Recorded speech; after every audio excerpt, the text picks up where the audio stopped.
today, we are witnessing two hearts that shall as one.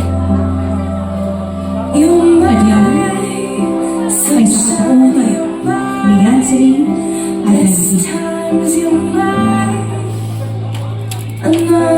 Alam nating lahat na sa kahit anong relasyon, walang madali at kahit kailan hindi magiging madali.